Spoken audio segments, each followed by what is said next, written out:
16 दिसंबर 2012 की वो खौफनाक रात कौन भूल सकता है, जब देश की राजधानी में निर्भया के साथ मानवता को जार जार करने वाली दरिंदगी हुई। उसके बाद पूरा देश उठ खड़ा हुआ, लोग सड़कों पर थे। महिला सुरक्षा के मुद्दे पर देश में उससे बड़ा आंदोलन पहले कभी नहीं हुआ था। नतीजा ये हुआ कि कानून बदले, निर्भया फंड बनाया गया और महिला सुरक्षा की दिशा में लगातार काम हुए। लेकिन क्या आप जानते हैं कि निर्भया आज भी इस देश की महिलाओं के लिए क्रांतिकारी भूमिका अदा कर रही है। निर्भया फंड के जरिए विश्व का सबसे बड़ा महिला सशक्तिकरण और पुरुषों के भीतर महिलाओं के मुद्दे पर संवेदनशील बनाने का अभियान शुरू हो चुका है, जिसके जरिए देश की सभी यानी लगभग 2,76,000 पंचायतों के 32 लाख से अधिक चुने हुए जनप्रतिनिधियों को ट्रेनिंग दी जाएगी। दिल्ली में इस योजना की शुरुआत हो चुकी है और देश के हर गांव तक जाएगी।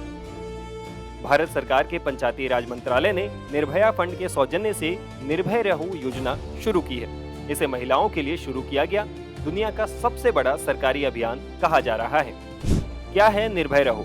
निर्भया फंड से शुरू हुआ निर्भय रहो अभियान पंचायती राज मंत्रालय ने शुरू किया विश्व का सबसे बड़ा महिला केंद्रित अभियान। निर्भया रहो के जरिए 3 क्षेत्रों में होगा काम। निर्भय नेत्री, 14.5 लाख से अधिक महिला पंचायत जनप्रतिनिधियों को कानून की ट्रेनिंग। निर्भय चेतना, 17.5 लाख से अधिक चुने हुए पुरुष पंचायत जनप्रतिनिधियों की जागरूकता। निर्भया दृष्टि, गांव के संवेदनशील इलाके में लगेंगे सीसीटीवी कैमरे। दिल्ली में निर्भय चेतना के जरिए औरतों के प्रति मर्दों की सोच बदलने की 3 दिनों की ट्रेनिंग 17 से 19 जून तक दिल्ली के IIPA में आयोजित हुई। इस दौरान पंचायती राज मंत्रालय के सचिव ने बताया क्यों ये योजना क्रांतिकारी परिवर्तन ला सकती है। ये यात्रा कई साल पहले शुरू हुई थी। मैं आज इस मंच से आभार प्रकट करना चाहता हूं महिला और बाल कल्याण मंत्रालय का, क्योंकि उनका जो निर्भय का कोष है उसी के आर्थिक समर्थन से, उसी के आर्थिक मदद से ये कार्यक्रम संभव हो पाया है। हमारे माननीय मंत्री श्री राजीव रंजन जी उर्फ ललन सिंह जी, उनका भी नेतृत्व रहा है, उनकी प्रेरणा रही है। लेकिन सबसे ज़्यादा महत्वपूर्ण जो है वो इस बात को सोचना, समझना और जानना कि पिछले कुछ सालों में इस विषय पे समाज की सोच भी बदली है, राष्ट्र की सोच भी बदली है। मुझे एक बहुत ही सुखद अनुभूति हुई थी जब मैंने एक दिन गणतंत्र दिवस परेड पर एक छोर से आखिरी छोर तक सिर्फ महिलाओं को का नेतृत्व देखा था। आपको शायद वो क्षण याद होगा। पूरे देश के लिए वो एक प्रेरणा का स्रोत था। छोटे बड़े कई काम हुए हैं जहां पर मैटरनिटी लीव की अवधि बढ़ाई गई है, वहीं पर ही हर घर नल में जल से महिलाओं की स्थिति में सुधार हुआ है। IIT में एडमिशन की बात हुई थी तो आज की तारीख में 40% से ज़्यादा महिलाएं हैं। IAS में भी करीब 40% से ज़्यादा हैं। बदलाव आ रहा है, बदलाव की ज़रूरत है। हम में से लेकिन कई शायद ज़्यादा तेज गति का बदलाव चाहते हैं। मूलभूत जो समस्याएं हैं उनका सामना करना चाहते हैं।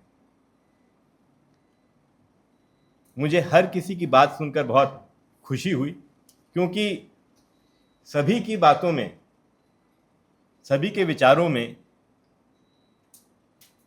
एक जोश था, एक ऊर्जा थी।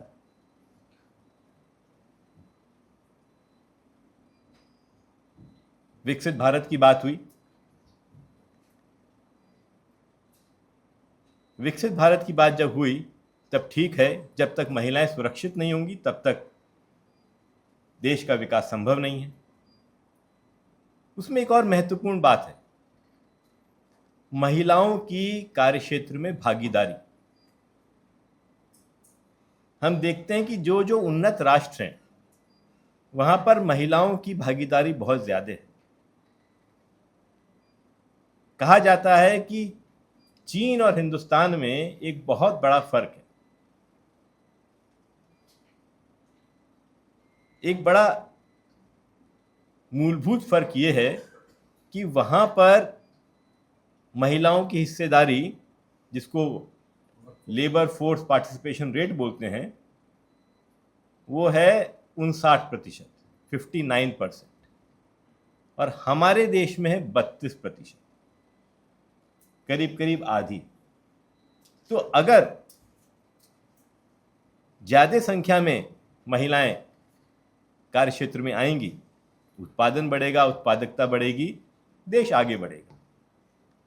उधर अफगानिस्तान देखिए, हम सब जानते हैं अफगानिस्तान की हालतें हैं खराब, और अफगानिस्तान में लेबर फोर्स पार्टिसिपेशन रेट है महिलाओं का 5%। यानी कहीं ना कहीं एक लिंक जरूर है।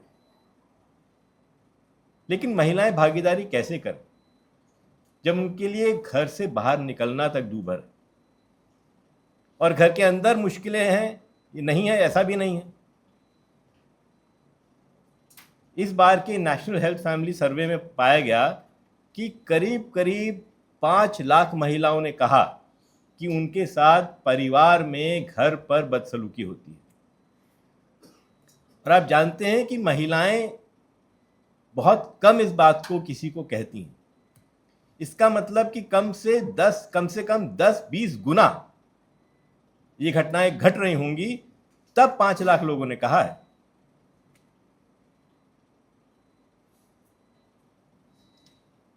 तो हमें जरूरत है, और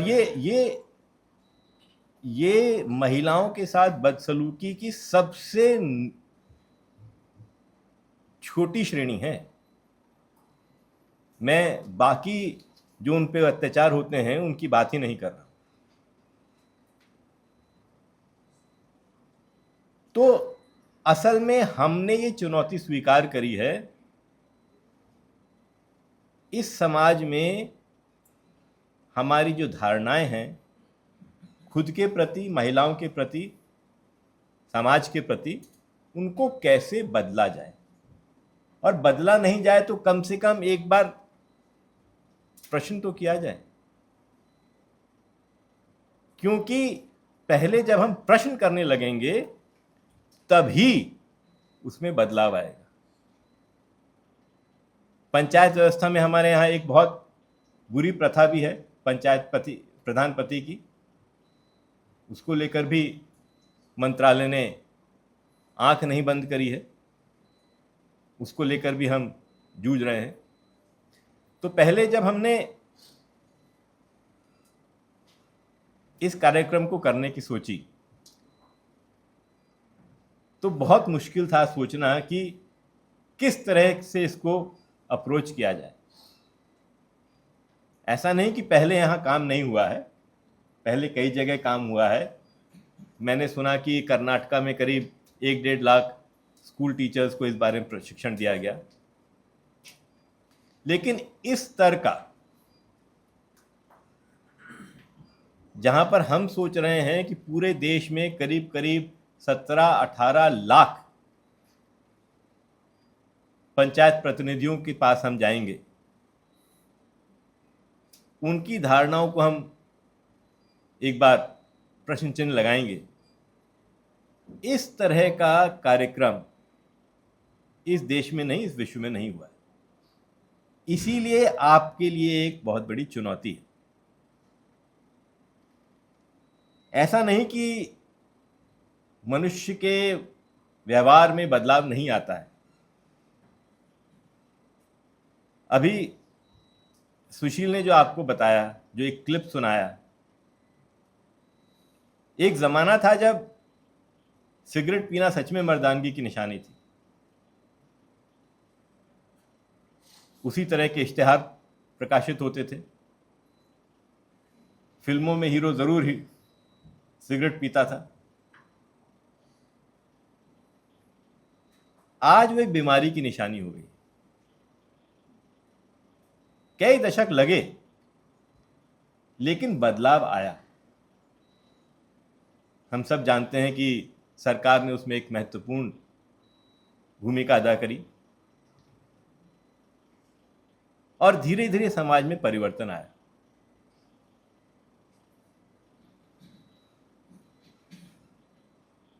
कोविड के समय में टीकाकरण को लेकर बहुत प्रश्न चिन्ह थे। ज्यादातर लोग डर रहे थे। तब उस समय आपको याद होगा, सबसे पहला टीका माननीय प्रधानमंत्री जी ने लगवाया था। आप सोचिए कितनी हिम्मत की बात थी। आप अपने शरीर में ऐसी चीज को जाने दे रहे हैं जिसका आपको पता नहीं है उसका असर क्या होगा। आज भी लोग कहते हैं पता नहीं क्या असर रहा है। वो साहस प्रधानमंत्री जी ने इसलिए दिखाया जिससे कि उनके देशवासियों के मन में जो भ्रम है वो दूर किया जा सके। मैं उस समय कश्मीर में स्वास्थ्य सचिव था। कश्मीर में एक अजीब धारणा थी। मेरे कुछ बंधु यहां पर हैं कश्मीर से, मैं खुल के बताऊं। धारणा ये थी कि अगर आपने वो टीका ले लिया, टीकाकरण, पहले तो एक धारणा थी कि इसमें ऐसा कुछ है जिससे कि भारत सरकार को सब पता चल जाएगा।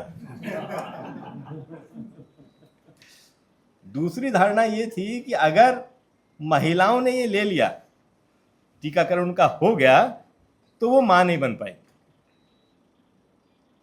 ये इतनी जबरदस्त ये धारणा थी कि हम जब ट्रैक करते थे हर हफ्ते एलजी साहब के सामने हम डेटा दिखाते थे वैक्सीनेशन का, श्रीनगर में सबसे कम होता था।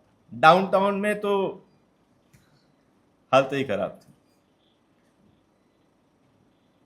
तब हमने एक उसकी तोड़ निकाली। हम वहां पर एक बड़ा मशहूर महिलाओं का अस्पताल है, उस अस्पताल में हमने उन महिलाओं के साथ संपर्क किया जिन्होंने टीका लिया था और वो मां बनी थी। हमारी किस्मत अच्छी थी कि उसमें से कईयों ने अपने वीडियो बनाने की इजाजत दी। वो जगह जगह जिसको कहते हैं वायरल हुए और श्रीनगर नंबर 1 आने लगा टीकाकरण। तो मैं आपको ये बताना चाह रहा हूं कि चुनौती का सामना करना महत्वपूर्ण है, डरना नहीं है, आगे बढ़ना है और अलग अलग तरीके हैं जिससे किया जा सकता है। अब हो सकता है आप कहें कि भाई मैं तो अकेला हूं, आपके साथ तो एक तंत्र था। एक अकेले आदमी क्या क्या नहीं कर सकता। आप सब तो इसी धारणा से है ना कि हम अकेले क्या कर पाएंगे। तो ये मैं आपको एक कहानी सुनाता हूं। सबको पता है कि 2 बार विश्व युद्ध हुआ। पहला विश्व युद्ध कैसे हुआ? पहला विश्व युद्ध इस तरह हुआ कि ऑस्ट्रिया हंगरी एम्पायर था। उस एम्पायर के प्रिंस थे ड्यूक फर्डिनेंड। तो सर्बिया एक उस एम्पायर का एक हिस्सा था।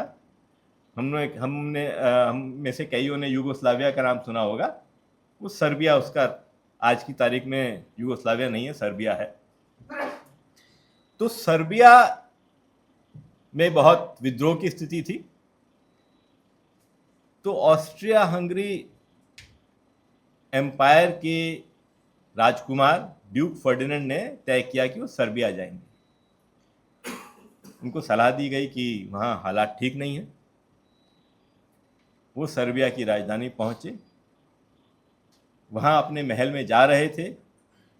रास्ते में बम भी फटे, गोलियां भी चली, बहुत कुछ हुआ। उनको बड़ी मुश्किल से राजप्रसाद तक पहुंचाया गया। इसके बाद तय किया गया कि पूर्व घोषित जो रास्ता है उस रास्ते से उनको वापस नहीं ले जाया जाएगा, क्योंकि सबको पता है और जो विद्रोही हैं वो जरूर उसी समय उन पर आक्रमण करेंगे। तो तय किया गया कि दूसरे रास्ते से उनको सुरक्षापूर्वक ले जाया जाएगा। पूरी रणनीति तय हो गई। उसके बावजूद वो पूर्व घोषित सबके जाने रास्ते से ही गए। क्यों? क्योंकि गाड़ी के ड्राइवर को किसी ने नहीं बताया। और असल में इस वजह से उन पे हमला हुआ, उनकी हत्या हुई और प्रथम विश्व युद्ध की शुरुआत। Power of one. हम सोचते हैं कि छोटे से आदमी में तो कुछ है ही नहीं। एक और आपको कहानी सुनाता हूं। कोची कितने लोग गए हैं? कुछ लोग गए हैं। तो ये उस जमाने की बात है जब कोची में इंटरनेशनल एयरपोर्ट नहीं था। तो आप जानते हैं कि गल्फ में केरलम के लोग बहुत सारे हैं जो कि उस समय उनको बंबई से होते हुए केरला जाना पड़ता था, क्योंकि इंटरनेशनल एयरपोर्ट नहीं था। बहुत बार भारत सरकार को केरलम सरकार ने भी कहा, उन लोगों ने भी कहा कि आप हमें इंटरनेशनल एयरपोर्ट हमारे लिए बनवा दीजिए। तो भारत सरकार ने कभी कहा पैसे नहीं है, कभी कहा जमीन नहीं है। वो एयरपोर्ट नहीं बन पाया। लोगों को उसी तरह की मुश्किलें आती रहीं। उस समय के जो कलेक्टर थे मिस्टर कुरियन, उनको करुणाकरन सरकार ने ये जिम्मेदारी दी कि आप यहां पर एक एयरपोर्ट बनाइए। तो वो जो आईएएस अफसर थे उन्होंने संपर्क किया उन मलयाइयों से, उन केरलम के निवासियों से जो कि विदेश में थे, और 10,000 एनआरआईज ने, 32 देशों के 10,000 एनआरआईज ने पैसा लगाया और इस देश का वो सबसे प्रथम पीपीपी पे आधारित एयरपोर्ट बना। मतलब एक आदमी ने एक इंटरनेशनल एयरपोर्ट बना दिया। तो आप तो उससे ज्यादा कर सकते हैं।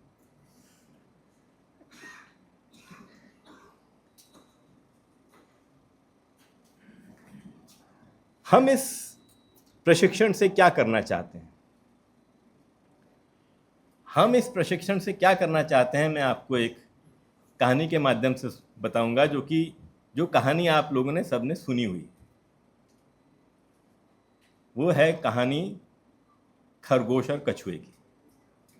सबने सुनी हुई। ये पुरानी बातें सुनाने से क्या फायदा है?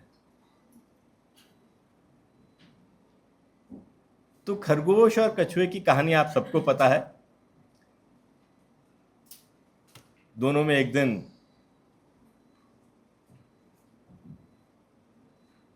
ये चुनौती हुई कि कौन तेज भाग सकता है।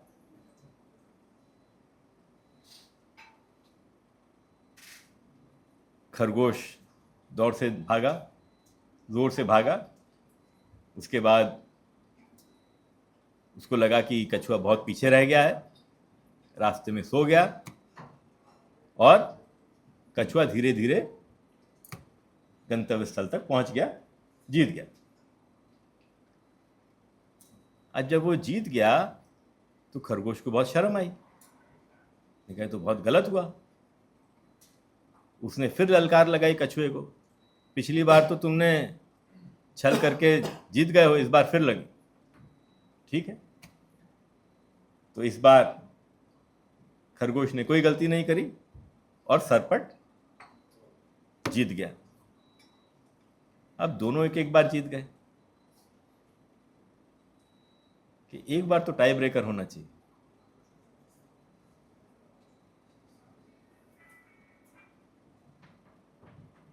तो ये तय हुआ कि फिर दौड़ होगी, लेकिन कछुए ने कहा कि भाई तुम तो तेज दौड़ते ही हो,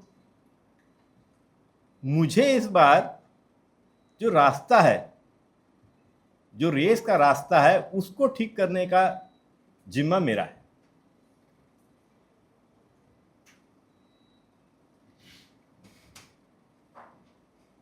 रास्ता ठीक हुआ, दौड़ शुरू हुई, खरगोश तेजी से भागा और रास्ते में, आधे रास्ते में उसको एक नदी मिली। अब नदी को कैसे पार किया जाए? रुक गया, खरगोश तो पार नहीं कर सकता है। कछुआ धीरे धीरे आया, नदी तक पहुंचा। दोनों ने तय किया, दोनों को समझ में आया कि अगर हम, खरगोश अगर कछुए की पीठ पर बैठकर नदी को पार कर ले तो सबसे कम समय में हम वो रास्ता तय कर सकते हैं।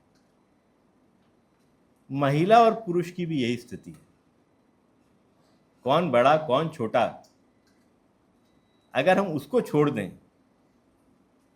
सद्भाव से, सौहार्द से एक दूसरे के साथ अगर हम गुजर बसर करें, परिवार का कल्याण होगा, राष्ट्र का कल्याण होगा, समाज का कल्याण।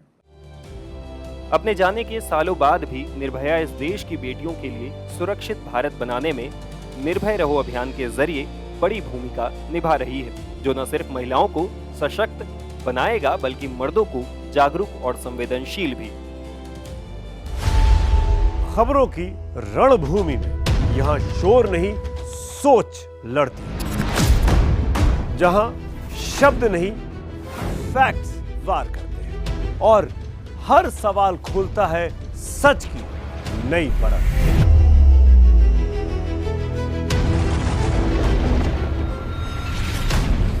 चक्रव्यूह आपके अपने सुमित अवस्थी के साथ सोमवार से शुक्रवार शाम 6:57 पर टाइम्स नाउ नव भारत पर।